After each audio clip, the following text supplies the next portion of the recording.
anyor ngovansidai. Ninyerumia gilromia. Ahe anyor ngovansidai.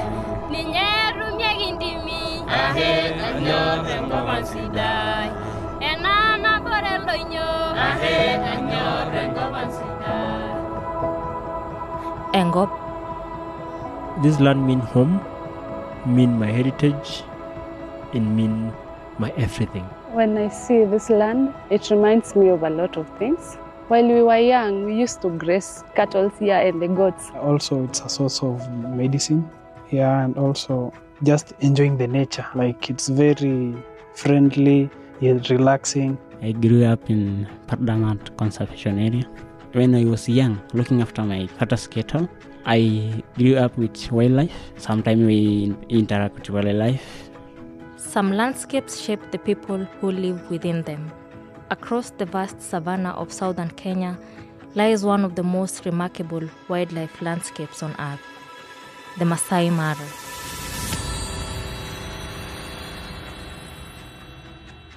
But beyond the migration, beyond the lions and elephants that drove visitors from around the world, this land carries another story, a story of people. Kenya today has more than 160 wildlife conservancies that help communities protect land and wildlife. Together, they support more than 65% of the country's wildlife and cover between 11 and 16% of the country's land. Here in the Mara ecosystem, about 25 conservancies work alongside the Maasai Mara National Reserve. But as these landscapes change, an important question emerges.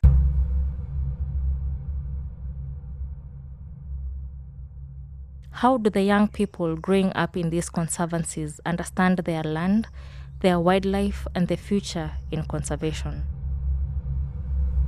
To understand how these conservancies are shaping the future of conservation, we traveled across the Mara landscape, and over several weeks, we visited 6 conservancies, listening to the elders, youth leaders, and conservation practitioners speaking about the land they call home.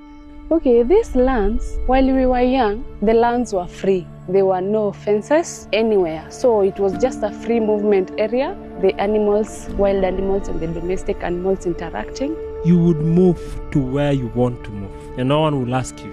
It's only if the eldest people identify that area, just to say that place is very important for our water source. So no one will try to go and live there. Probably you'll be told, move aside, live there, or build your enclosure of sheep and goats there than going to move there. If there's also like very important trees that could be herbal medicines, then you'll find they will tell you not to go there. For generations, pastoralist systems allowed wildlife and livestock to move freely across these plains. Cattle followed the rains, wildlife followed the grass. And this knowledge was shaped through generations of observing the land and living within its rhythms. But landscapes never remain the same forever. In East Africa today, more than half of traditional pastoral lands have been fragmented and converted to other land uses. And when movement stops, the balance between people, livestock, and wildlife begins to shift. As communities grew and land use changed, new pressures began shaping the Mara landscapes. Charcoal burning. In the back years, like 2 to 3 years back, we had a lot of forest destructions, that is deforestation. This idea of charcoal burning came up. I don't know who bought the idea, but we found a lot of forests being destroyed and cut down because of charcoal burning. Generally, Nyekweri forest was a huge forest. It covered a lot of, actually not even kilometers. Agriculture. Ali's kitambo, here hapo ilikuwa mashamba. So it was all agricultural land na ilikuwa inapandwa mahindi. Yes, now over the years there have been shift in land use. Agriculture ikaanza kupotea pole pole kaenda until now it's conservancy. Land subdivision. Then after those changes now, you know, the temporarily movement stopped. So everyone had to stay within your own boundary. Even if you have like 1,000 livestock, you still remain within your own boundary. Population growth. Afterwards, population also keeps growing. People are now giving birth. Young generations are coming day in, day out. And then the demand rises of where do I live? Where do I start doing my own domestic developments? Like I want to build a house. I want to have my own land. I want to fence. So it just really changes the form or even the picture of the landscape even right now. Fencing. That free roaming of movement of wildlife became a block because of the fences. And there is a conflict because when landscapes become divided, wildlife corridors disappear. And when wildlife loses spaces, communities begin to feel more pressure. Baada ya hapo kuachwa tu kulimwa, ikakuwa evergreen, nastuka ikafunguliwa mawaya. Hapa tulikuwa tunaweka waya Fences. Ya fences. Fences ikaanza kufunguliwa, ikasemekana ufunge tu kwa familia yako. Baada ya kutolewa ni kama wanyama wakakuwa hata nao hiyo signs ya kwamba wamefunguliwa corridors. Sasa hiyo corridors zao zikakuwa free. Unakuta tu wakitembea, wakipita, kienda mchana wanaogopa kwanza wakianza. Lakini baada ya muda wakasoea. Sasa ukienda hiyo area hivi, unakuta tu wakikula peacefully. Ndofu iko, nyati iko, kila kitu iko hapo ikikula tu. Sasa wamekuwa free baada ya kufunguliwa free. Living alongside wildlife has never been simple. Yet, there is coexistence, and it has always been part of life in the Mara. In major parts of Africa, human-wildlife conflicts remain one of the conservation's greatest challenges. But in places like Nyekweri Forest and Padamat Conservation Area, coexistence is still a daily reality. So how do communities protect both their livelihoods and the wildlife around them? Communities across the Mara began searching for new ways to protect both their livelihoods and the wildlife that surrounds them. And one good idea began to take root: community conservancies.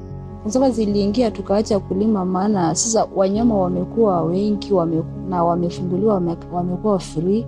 Na pia tena wakati conservancy ilianzwa wakakuja kuwalipa ama kulisi mashamba. Maana sasa kila mtu ngala baada ya 3 months mtu anapata kitu kidogo, na release nayo watoto, unatumiwa tena hapo nyumbani. Yes, conservancies are really helping because an investor or a tourist comes to the forest, to the Nyekweri corridor, and once they come here, they find the local communities, they interact with them, and they get interested in their works, and also the schools. So sometimes they donate to the schools, and you find a construction ongoing because of their coming. Ya pili, kwa vijana wamepata kazi kidogo katika hiyo conservancy, kwa sababu kuna wenye wameandikwa kama rangers, wengine wanafanya research, wako tu ndani ya conservancy na wanafanya research, na wenye wanafanya research ya nyazi, wajue nyasi kama imekamilika kwa area. Kuna wenye wanafanya kazi ya managing, kutengeneza kambi. Kuna kambi sasa imewekwa baada ya conservancy kukuja, kambi zikakuja. Tuko sasa na kambi 2 pale juu, imeandika vijana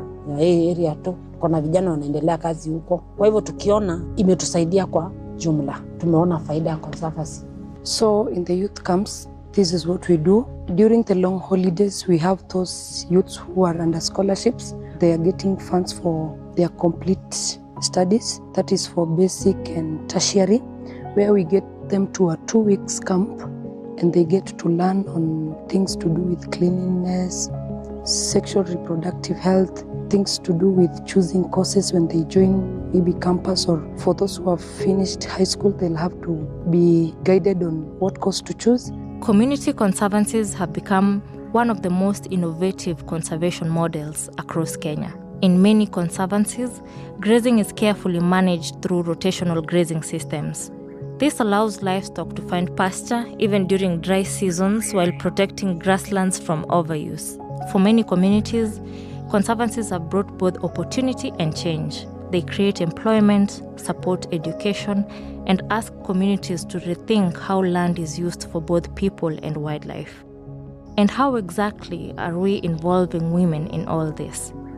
Right now, as a girl child, I can say yes, because in the past, before this conservation came into the board or the idea, the man was the head of the family and he was the one ruling everything. So women had no say. But currently having conservation, they brought an idea of a woman should also participate. If, for example, these leasing projects or leasing lands, the idea came in that there should be also the mother's consent, that they should sign an agreement for the land to be leased. So that is where we got the equal opportunity. Sasa tuseme kwa hii Mbokishi wametuchimbia borehole. Hatuendi siku streams, mahali wanyama wanakunywa maji wote. Tunachukua kutoka borehole maji. Kila mtu abebe karibu na kwake. Unajua mama ndiye anafanya kila kitu, kwenda soko, nahitajika barabara. Hospitali ni mama anaenda hospitali na mtoto. Inatakiana tu at least hiyo yote ikuja kwa conservancy, at least tusitoke nje ya conservancy tena juu itakuwa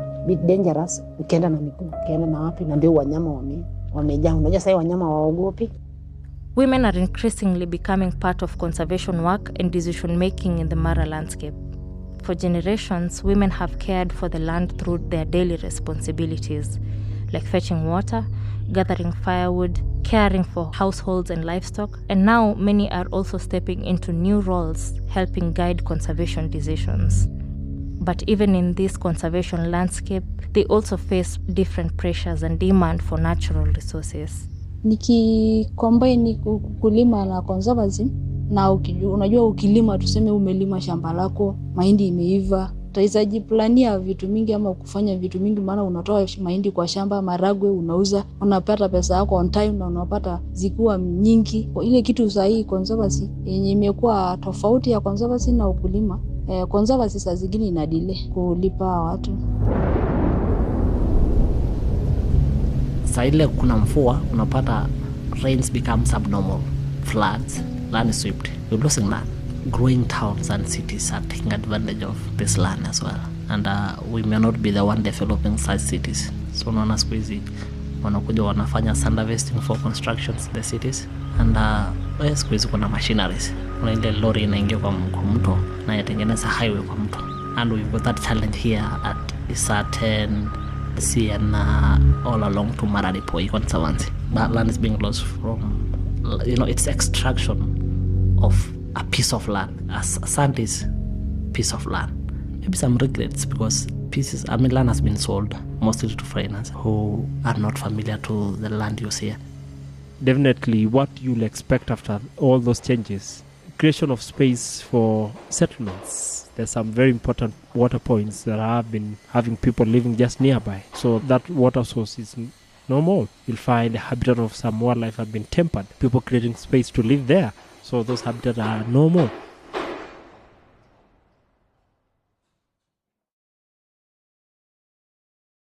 Rapid development has increased demand for sand use in construction, but removing sand from riverbeds can weaken riverbanks. They can damage aquatic habitats and disrupt water systems that wildlife and communities depend on.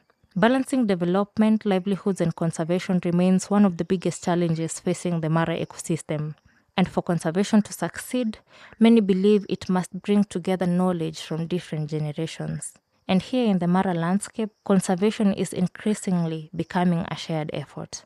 I think so. The best is the collaboration and also exchange of knowledge between our elders and the youth. They exchange knowledge, ideas, and even as we share the innovation, the new technology for conservation to work. Because you see, an ecosystem works as an all. You cannot leave one group behind. Wazazi wakitoa ono na vijana hao wataisafanya, maana hao bado wako na nguvu ya kufanya. Tumeona kwa hii komiti ya Mbokishi wameweka equal agenda. Kuna wamama na kuna vijana na kuna wazee. Sasa wote group zote ziko. Sasa hapo ndio tumejua ya kwamba kijana amehusishwa hata kuna say kwa conservation. You cannot leave one group behind. A new generation is stepping forward. Young people studying wildlife management, tourism, conservation leadership, not only to protect the land, but to help lead it. There is this perception that youth are neglected. The very fact is that they don't own land, but their parents own. So most of the time, they feel neglected when decisions are being made on our land or of our you don't make decisions when it comes to land issues. So the most interesting part of me being in this nature of work is handling the expectation of youth, because they really wish to participate in decision making when it comes to conservation. Nowadays, we're telling them that we cannot all be tour guides in the Mara. We have to venture into other courses because this landscape is so wide and we have so many other opportunities to get into. Youths want to be at the table. I could say with a quote like, stop saying us without us.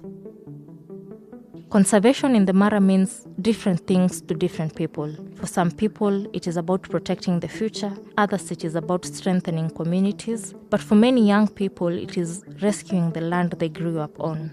These are the solutions communities themselves are building.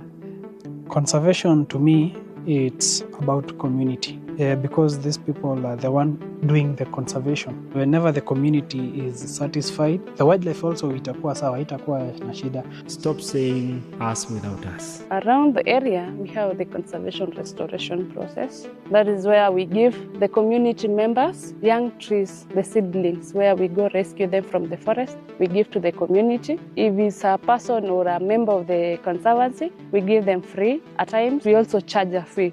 Because we can't just give you a tree for free. You want to go taking care of it. And we monitor the growing of those trees. That is the part of the restoration process. Stop saying us without us. When I was young, I didn't understand much about conservation. At the age of 16, I came and understand what is conservation because the partners or the tourists used to visit us in primary schools. They teach us about what is conservation, what is wildlife. In primary school, we have what is called wildlife clubs. That's where I came and understand what is wildlife and what is conservation. Yeah, policies making, we really want as youth to be part and parcel. After listening to voices from different conservancies with different experiences across the Mara landscape, we concluded with one shared question. What future will the next generation build for the land that raised them? And for the young people in the Mara, the answer is not only about inheritance, it is about responsibility. Responsibility to protect the wildlife that shares their land, responsibility to protect the ecosystem that sustains their communities, and responsibility to lead conservation into the future. The future of conservation may not lie in policies alone. It may lie in the voices of the people who call this land home. So a young lady, a young gentleman who is listening to me, especially a youth who has been born in the Mara, who has been born within this beautiful landscape. The future of this landscape belongs to us. This land means home, mean my heritage, and mean my everything. This is the land that raised us, and protecting it requires courage. In Ma, that courage has a name. Kepi Jasiri. Anyorenga vansidai. Ahe, anyorenga vansidai. Anyorenga vansidai. Ahe, anyorenga vansidai. Anyorenga vansidai. Ahe, anyorenga vansidai. Ninyera ngwarabogin. Ahe, anyorenga vansidai. Ninyeru miegilomia. Ahe, anyorenga vansidai. Ninyeru miegindimi. Ahe, anyorenga vansidai. Enana borelonyo. Ahe, anyorenga vansidai. Ninyeo jeburielongo. Ahe, anyorenga vansidai. Ninyeo bwanula shumba. Ahe, anyorenga vansidai. Anyorenga vansidai. Ahe, anyorenga vansidai.